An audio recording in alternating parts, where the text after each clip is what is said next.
Serikali ya Jamhuri ya Muungano wa Tanzania na Serikali ya Mapinduzi ya Zanzibar haitamvumilia mtu yoyote au kikundi cha watu ambacho kitabainika kuleta viashiria vya uvunjifu wa amani katika nchi yetu.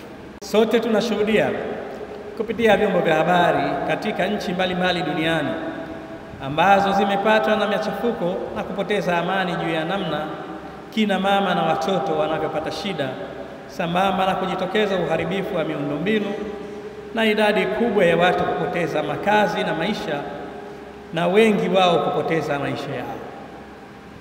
Hili ni jambo la kujifunza kwa Watanzania wote juu ya umuhimu wa kuilinda amani tulionayo katika nchi yetu na kufahamu athari zinazoweza kujitokeza pindi amani ikitoweka.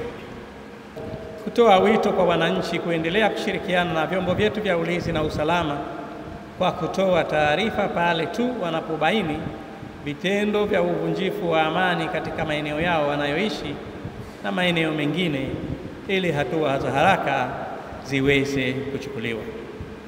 Napenda kutumia fursa hii kutoa wito kwa wananchi wote kuendelea kuitunza amani na mshikamano tulionao hapa nchini.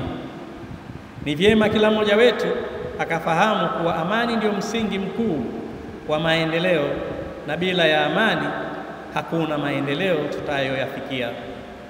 Nimefarijika sana kuungana nanyi katika hafla hii kufanya maombi ya ulimwenguni kote kama ambavyo hufanyika kila mwaka katika mataifa mengine duniani.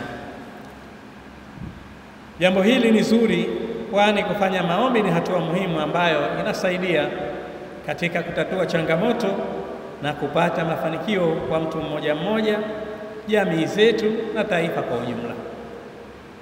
Hivyo na upongeza Umoja wa Wanawake wa Kikristo Zanzibar kwa kuweza kuratibu maombi haya na kuiombea nchi yetu na dunia kwa ujumla.